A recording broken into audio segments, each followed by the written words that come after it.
खबरां दे इस बुलेटिन दे विच तुहाडा स्वागत है। मैं हां राजविंदर कौर। बुलेटिन की शुरुआत करते हैं खास खबरां दे नाल। शरधा भावना नाल मनाया गया बाबा दीप सिंह जी का शहीदी दिहाड़ा। बठिंडा विखे देर रात कपड़े की दुकान नूं लगी अग। 15 लाख का कश्मीरी कपड़ा होया सड़ के सुआह। अखां 'च स्टंट पाउण दी विधि नूं आजाद किया गया है। देश भर 'च सिर्फ रोपड़ के डॉक्टर नूं मान प्राप्त होया। नवजोत कौर सिद्धू अमृतसर के वेरका मिल्क प्लांट पहुंचे। अफीम की खेती बारे बोलदिआं कहा कि कई दवाइयां 'च वरती जाती है अफीम। अते पनबस अते PRTC की सरकार नूं चेतावनी ना पक्के कीता तां 23 तो अणमिथे समय दी शुरू करांगे हड़ताल ते 24 नूं घेरी जावेगी मुख मंत्री दी रिहाइश। ते हुण खबरां विस्तार दे नाल। जबर अते जुलम के विरोध मैदाने जंग विच नितरन वाले शहीद बाबा दीप सिंह जी का शहीदी दिवस अज बड़ी शरधा ते उत्साह नाल गुरुद्वारा शहीदां विखे मनाया गया। गुरुद्वारा प्रबंधक कमेटी वालों संगतां लई समागमां दा प्रबंध किया गया ते संगतां ने इलाही बाणी दा कीर्तन भी सरवण किया। जबर अते जुलम विरुद्ध मैदाने जंग विच नितरन वाले अमर शहीद बाबा दीप सिंह जी का शहीदी दिहाड़ा अज गुरुद्वारा शहीदां साहिब विखे बड़ी शरधा ते भावना नाल मनाया जा रहा है। इस मौके गुरुद्वारा साहिब विखे प्रबंधकी कमेटी वालों धार्मिक समागमां दा आयोजन किया गया, जिस च सुंदर दीवान सजाए गए ते इलाही बाणी दा कीर्तन किया गया। इस मौके लखां दी गिनती च पुजे श्रद्धालुओं ने पवित्र गुरुद्वारा साहिब विखे इशनान करके मत्था टेकिया ते गुरु घर दीआं खुशियां हासिल कीतियां। शहीदी समागम मौके आए हुए श्रद्धालुओं लई लंगर का प्रबंध भी किया गया सी। दस्सिए कि बाबा दीप सिंह जी अजिहे शहीद ने जिन्हां ने श्री हरमंदर साहिब नूं बचाउण दे लई अपना सीस अपने ही हत्थ ते रख के लड़ाई लड़ी सी। वाहिगुरू जी का खालसा वाहिगुरू जी की फतेह। तो असीं अज शहीदा साहब आए हैं दर्शन करने वास्ते संगतां दे। असीं अपने परिवार समेत आए अज ते शहीदा साहब आए हैं मत्था टेकिया दर्शन दीदारे कीते ने ते निहाल हो गए। अरदास की सरबत दे भले दी अरदास की है जी। अज दे दिन अरदास की है भी सारे संगतां नूं खुश रहन। अमृतसर तो आया हूँ गुरु महाराज के दर्शन करने आए हैं। इतने गुरु महाराज का अज शहीदी गुरपुरब मना रहे हैं। सारी संगतां बड़े धूमधाम नाल मना रही हैं। महाराज देश के विच मुल्क दे विच सुख शांति बख्शे, सारे अपने अपने सुख शांति नाल रहन, दुखा कलेशां नाश करन महाराज आप अंगद सहाय होण। बठिंडा दी माल रोड ते रात 11 बजे के करीब एक दुकान दे विच अग लग गई। दस्सिया जा रहा है कि कपड़े की दुकान सीगी ते तकरीबन 15 लाख का कपड़े का नुकसान हो गया ते इस दे नाल ही दुकान दे विच पई 2 लाख की नकदी भी सड़ के सुआह हो गई। दस्सिया जा रहा है कि अग शॉर्ट सर्किट कारण लगी है ते जल्दी ही फायर ब्रिगेड वालों अग ते काबू पा लिया गया।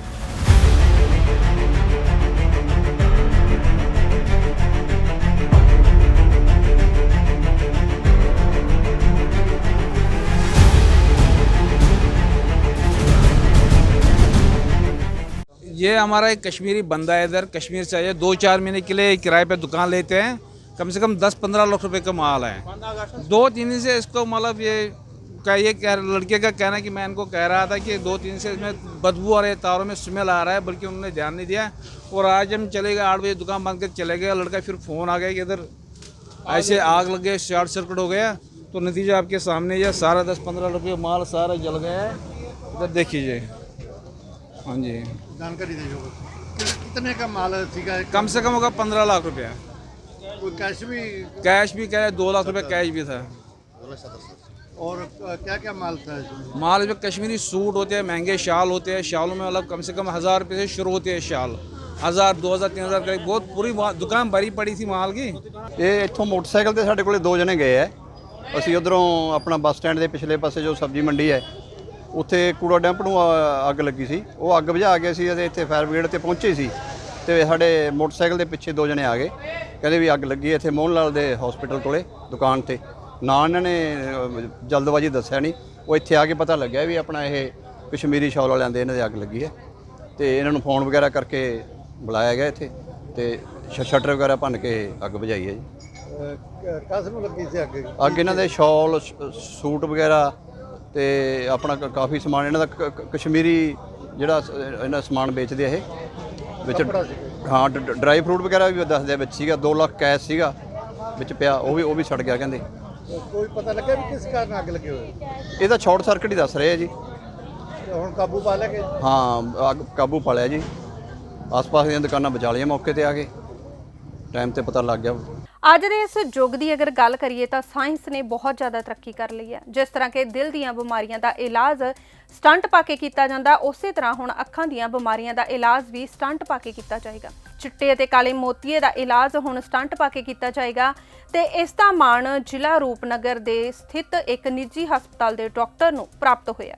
ਸੱਜਣ ਜੀ, ਅਸੀਂ ਅੱਜ ਕਾਲੇ ਮੋਤੀਏ ਦੇ ਬਾਰੇ ਕੈਂਪ ਲਗਾਇਆ ਹੈਗਾ।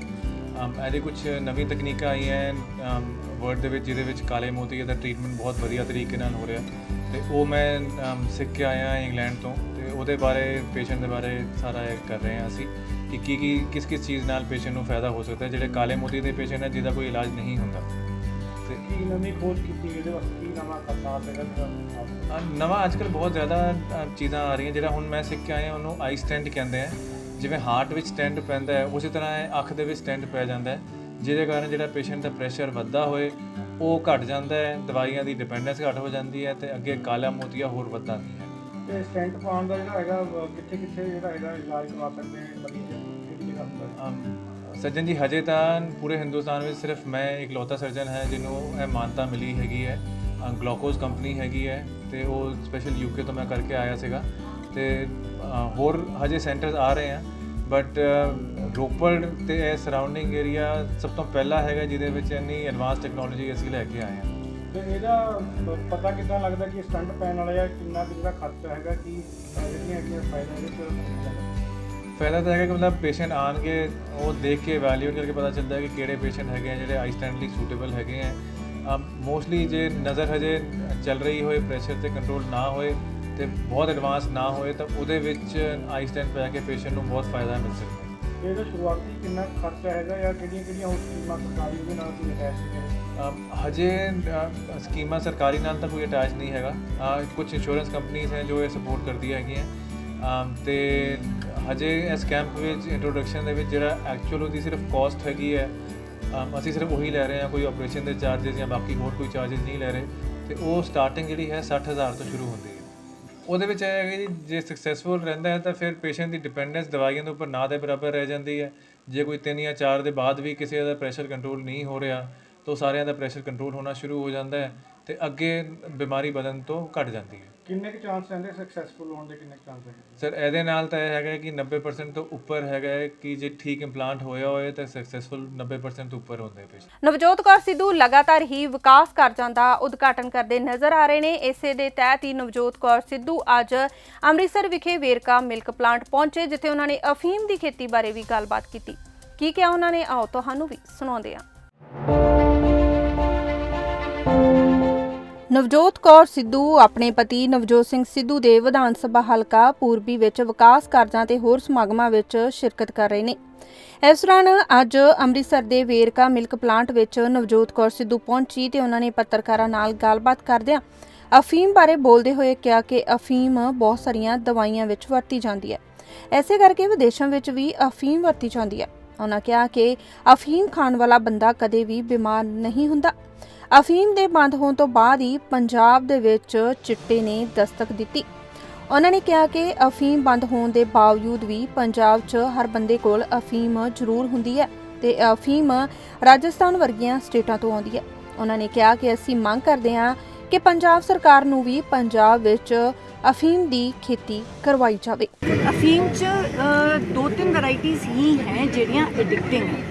ਤੁਹਾਨੂੰ ਸਮਝਣਾ ਪਊਗਾ ਜਿਹੜੀ ਐਡਿਕਸ਼ਨ ਕਰਦੇ ਹੈ। ਜਦੋਂ ਤੱਕ ਫੀਮ ਉਹਦੇ 'ਚ 25 ਵੈਰਾਈਟੀਜ਼ ਤੋਂ ਉੱਤੇ ਹੈ ਜਿਹੜੀਆਂ ਨਾਨ ਐਡਿਕਟਿਵ ਵੈਰਾਈਟੀਜ਼ ਹੈ, ਜਿਹੜੀਆਂ ਕਿ ਮੈਡੀਸਨ ਦੇ ਵਿੱਚ ਕੰਮ ਆਉਂਦੀਆਂ। ਅੱਜ ਕੈਨੇਡਾ, ਅਮਰੀਕਾ ਵਰਗੀਆਂ ਸਟੇਟਸ ਪਾਗਲ ਥੋੜੀ ਹੈ ਵੀ ਜਿਹੜੀਆਂ ਅਲਾਉ ਕਰਦੀਆਂ। ਇਹ ਸਗੋਂ ਜਦੋਂ ਤੱਕ ਫੀਮ ਸੀਗੀ ਛੋਟੀ ਕੁਆਂਟੀਟੀ 'ਚ ਡਾਕਟਰ ਆਪ ਦਿੰਦਾ ਹੁੰਦਾ ਸੀ, ਸਾਡੇ ਨਾਮ ਤੇ ਕੁਆਂਟੀਟੀ ਆਉਂਦੀ ਸੀ, ਸਾਡੇ ਕੋਲ ਲੋਕ ਰਜਿਸਟਰ ਤੋਂ ਲੈ ਕੇ ਜਾਂਦੇ ਸੀ ਸਪਲਾਈ, ਕਦੇ ਵੀ ਮੈਟ ਨਹੀਂ ਸੀ ਹੁੰਦੇ, ਚੜ੍ਹਦੀ ਕਲਾ 'ਚ ਰਹਿੰਦੇ ਸੀ। ਆ ਡਰੱਗਸ ਵਾਲਾ ਸਿਸਟਮ ਉਦੋਂ ਸ਼ੁਰੂ ਹੋਇਆ। ਡਰੱਗਸ ਵਾਲਾ ਸਿਸਟਮ ਜਦੋਂ ਦਾ ਉਹ ਬੰਦ ਕੀਤੀ ਹੈ, ਮਤਲਬ ਇਹਦਾ ਇੱਕ ਮੈਡੀਸਨਲ ਵੈਲਿਊ ਇੰਨੀ ਸਟਰੋਂਗ ਹੈ। ਜਿੱਥੇ ਕੈਨੇਡਾ ਨੇ, ਅਮਰੀਕਾ ਨੇ ਸਟੱਡੀ ਕਰ ਲਈ, ਆਪਾਂ ਰਿਸਰਚ ਤਾਂ ਕਰਦੇ ਨਹੀਂ, ਫਿਰ ਰਾਜਸਥਾਨ ਕਿਉਂ ਅਲਾਉਡ ਹੈ? ਤੁਹਾਡਾ ਕੀ ਮਤਲਬ ਫੀਮ ਆਉਂਦੀ ਨਹੀਂ? ਹਰ ਬੰਦਾ ਚੱਕੀ ਫਿਰਦਾ ਪਰ ਕਿੰਨੀ ਮਹਿੰਗੀ ਲੈ ਕੇ ਆਉਂਦਾ। ਹੁਣ ਕ੍ਰਾਸ ਦ ਬਾਰਡਰ ਰਾਜਸਥਾਨ ਮੇਰੇ ਨਾਲ ਚੱਲੋ, ਆਪਾਂ ਰਾਤਾਂ ਨੂੰ ਬੈਠਦੇ ਹਾਂ ਬਾਰਡਰ ਤੇ, ਤੁਸੀਂ ਹੀਰੋਇਨ ਦੀ ਗੱਲ ਕਰਦੇ ਹੋ, ਸਾਰੀ ਫੀਮ ਇੱਧਰੋਂ ਆਉਂਦੀ ਹੈ। ਪੰਜਾਬ ਦੇ ਵਿੱਚ ਪਨਬੱਸ ਅਤੇ ਪੀਆਰਟੀਸੀ ਮੁਲਾਜ਼ਮ ਲਗਾਤਾਰ ਹੀ ਸਰਕਾਰ ਦੇ ਖਿਲਾਫ ਆਪਣੀਆਂ ਮੰਗਾਂ ਨੂੰ ਲੈ ਕੇ ਹੜਤਾਲ ਕਰ ਰਹੇ ਨੇ ਤੇ ਅੱਜ ਉਹਨਾਂ ਦੇ ਵੱਲੋਂ ਇੱਕ ਗੇਟ ਰੈਲੀ ਕੀਤੀ ਗਈ ਤੇ ਉਹਨਾਂ ਮੁਲਾਜ਼ਮਾਂ ਦਾ ਕਹਿਣਾ ਕਿ ਅਗਰ ਉਹਨਾਂ ਦੀਆਂ ਮੰਗਾਂ ਨਾ ਮੰਨੀਆਂ ਗਈਆਂ ਤਾਂ 24 ਤਰੀਕ ਨੂੰ ਮੁੱਖ ਮੰਤਰੀ ਦੀ ਕੋਠੀ ਦਾ ਘਿਰਾਓ ਉਹਨਾਂ ਦੇ ਦੁਆਰਾ ਕੀਤਾ ਜਾਵੇਗਾ।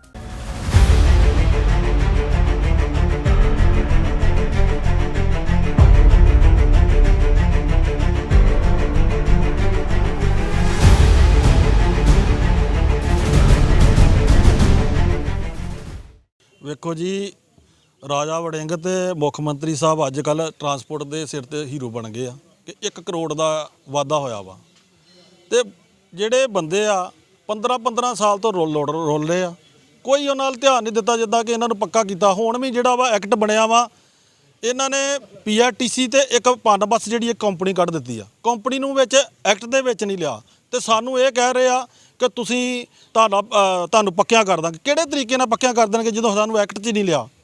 ਇਹ ਕਰਕੇ ਪਿੱਛੇ ਹੁਣ ਗੱਡੀਆਂ 550 ਜਿਹੜੀ ਸਾਨੂੰ ਆਉਣੀ ਆ, 400 ਗੱਡੀ ਦੇ ਨਾਲ ਕੰਡਮ ਕਰਤੀ। ਸਾਡਾ ਤਾਂ ਫਲੀਟ ਪੂਰਾ ਹੀ ਨਹੀਂ ਹੁਣ ਦੇਣ ਦੇ ਗੱਡੀਆਂ ਦਾ। ਅਸੀਂ ਤਾਂ 10,000 ਪਬਲਿਕ ਦੇ ਹਿਸਾਬ ਨਾਲ ਗੱਡੀ ਮੰਗੀ ਇਹਨਾਂ ਕੋਲ ਔਰ ਅਸੀਂ ਆਖਿਆ ਕਿ 2407 ਹੀ ਕਰ ਦਿਓ। ਹੁਣ ਜਿਹੜੀ 400 ਗੱਡੀ ਇਹਨਾਂ ਕੰਡਮ ਕਰਤੀ, ਜੇ 500 ਦੇਣੀ ਆ ਸਾਨੂੰ ਤੇ ਉਹ 400 ਤੇ ਕੰਡਮ ਕਰਤੀ ਤੇ ਇੰਨੀ ਰਾਹ ਦੇ ਵਿੱਚ ਸਵਾਰੀ ਆ ਔਰ ਕਨੈਕਟਰਾਂ ਡਰਾਈਵਰਾਂ ਦੀ ਰੋਜ਼ ਲੜਾਈ ਝਗੜਾ ਹੁੰਦਾ ਵਾ ਕਿਉਂਕਿ 100-150 ਸਵਾਰੀ ਤਾਂ ਇੱਥੋਂ ਚੜ੍ਹ ਜਾਂਦੀ ਆ ਤਾਂ ਅਸੀਂ ਰਸਤੇ 'ਚ ਕਿੱਦਾਂ ਬ੍ਰੇਕਾਂ ਮਾਰੀਏ। ਫਿਰ ਪ੍ਰੈਸ ਵਾਲੇ ਵੀ ਚਲੋ ਸਾਨੂੰ ਕਹਿੰਦੇ ਆ ਕਿ ਤੁਸੀਂ ਇੱਥੇ ਗੱਡੀਆਂ ਖਿਲਾਰੋ, ਪਰ ਅਸੀਂ ਖਿਲਾਰੀਏ ਕਿੱਦਾਂ? ਗੱਡੀ ਦੇ ਉੱਤੇ ਸਵਾਰੀ ਕਿੱਥੋਂ ਚੜ੍ਹਾ ਲਈਏ? ਸਵਾਰੀ ਤੇ 52 ਸੀਟਾਂ ਵਾ ਤੇ 150 ਗੱਡੀ ਦੇ ਸਵਾਰੀ ਤੇ ਅਸੀਂ ਅੱਗੇ ਖੜਦੇ ਆ। ਇਹ ਕਰਕੇ ਅਸੀਂ ਸਰਕਾਰ ਨੂੰ ਕਹਿੰਦੇ ਆ ਕਿ 10,000 ਸਾਡੀ ਮੰਗ ਆ ਪਬਲਿਕ ਦੇ ਹਿਸਾਬ ਨਾਲ। ਪਬਲਿਕ ਦੇ ਹਿਸਾਬ ਨਾਲ ਸਾਨੂੰ ਤਾਂ 10,000 ਗੱਡੀ ਚਾਹੀਦੀ ਆ ਤੇ ਸਾਡਾ 2407 ਦਾ ਫਲੀਟ ਹੀ ਨਹੀਂ ਪੂਰਾ ਹੁੰਦੇ ਤੇ 10,000 ਕਿੱਥੋਂ ਦੇ ਦੇਣੀ ਇਹਨਾਂ? ਅਸੀਂ ਚਾਹੁੰਦੇ ਹਾਂ ਕਿ ਇਹ ਗੱਡੀਆਂ ਪੰਜਾਬ ਰੋਡ ਚਲਾਉਣ, ਪੰਜਾਬ ਰੋਡ 'ਚ ਬੰਦੇ ਪੱਕੇ ਕਰਨ ਤੇ ਇਹ ਮੁਨਾਫੇ ਵਾਲਾ, ਕਿਉਂਕਿ ਆਪ ਮੰਨੇ ਆਏ ਕਿ ਇੱਕ ਦਿਨ ਦਾ ਸਾਨੂੰ 53 ਲੱਖ ਦਾ ਵਾਧਾ ਪਿਆ ਜੇ ਅਸੀਂ 220 ਗੱਡੀਆਂ ਫੜੀਆਂ ਇਹਦੇ ਟੈਕਸ ਤੋਂ ਬਗੈਰ ਤੇ ਕਿੰਨੀ ਗੱਡੀ ਚੱਲਣ ਡਈ ਆ? ਕਿਉਂ ਨਹੀਂ ਇਹ ਮੁਨਾਫਾ ਤੇ ਕਿਉਂ ਨਹੀਂ ਪੰਜਾਬ ਰੋਡ ਨਹੀਂ ਚਲਾਇਆ ਜਾਂਦਾ? ਕਿਉਂ ਨਹੀਂ ਬੰਦੇ ਪੱਕੇ ਕੀਤੇ ਜਾਂਦੇ? ਇਹ ਕਰਕੇ ਅਸੀਂ ਸਰਕਾਰ ਕੋਲ ਸਾਡੀ ਮੰਗ ਆ ਕਿ ਇਹ ਜਿਹੜੇ ਬੰਦੇ 15 ਸਾਲ ਹੋ ਗਏ ਆ ਇਹਨਾਂ ਨੂੰ ਪੱਕਿਆਂ ਕਰਨ, ਪੱਕਿਆਂ ਕਰਕੇ, ਕਿਉਂਕਿ ਮੁੱਖ ਮੰਤਰੀ ਨੇ ਐਲਾਨ ਕੀਤਾ ਸੀ ਆਊਟਸੋਰਸ ਤੇ ਤਲਵਾਰ ਲਟਕਦੀ ਰਹਿੰਦੀ ਆ, ਮੇਰੇ ਕੋਲ ਪਾਵਰ ਆਊਗੀ ਤੇ ਮੈਂ ਇਹਨਾਂ ਨੂੰ ਪੱਕਿਆਂ ਕਰਕੇ ਜਾਊਂਗਾ। ਉਹਨਾਂ ਦਾ ਤੇ ਵਿੱਚ ਨਾਂ ਹੀ ਨਹੀਂ ਹੈਗਾ।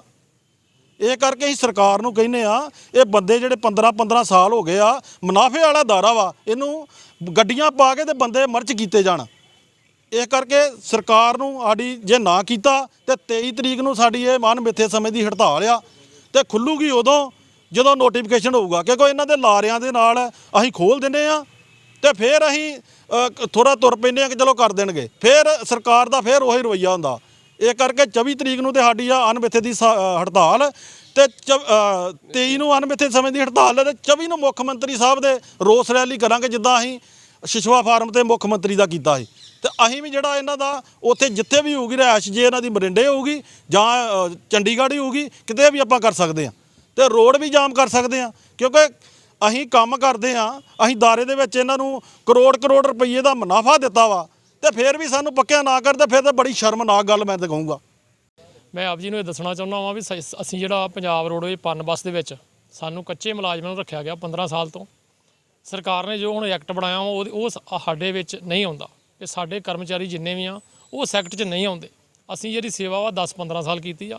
ਇੱਕ ਵਾਰੀ ਸਾਡੇ ਨਾਲ ਟੈਸਟ ਲੈ ਲਿਆ ਵਿੱਚ ਤੇ ਹੁਣ ਸਾਨੂੰ ਆਂਦੇ ਵੀ ਟੈਸਟ ਵੀ ਤੁਹਾਡਾ ਜਿਹੜਾ ਕੰਟਰੈਕਟ ਦੇ ਬੰਦੇ ਕੀਤੇ ਗਏ ਆ ਉਹ ਘੇਰੇ 'ਚ ਨਹੀਂ ਆਉਂਦੇ।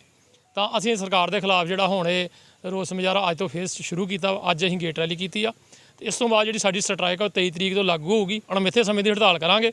ਜਿੰਨਾ ਦਿਨਾਂ ਤੱਕ ਸਾਡੀ ਸਰਕਾਰ ਇਹ ਸੁਣਵਾਈ ਨਹੀਂ ਕਰੂਗੀ, ਸਾਡੇ ਕੱਚੇ ਕੰਮੇ ਪੱਕੇ ਨਹੀਂ ਕਰਦੀ, ਤਾਂ ਸਾਡੀ ਹੜਤਾਲ ਜਿਹੜੀ ਹੈ ਜਾਰੀ ਰਹੂਗੀ 23 ਤਰੀਕ ਤੋਂ।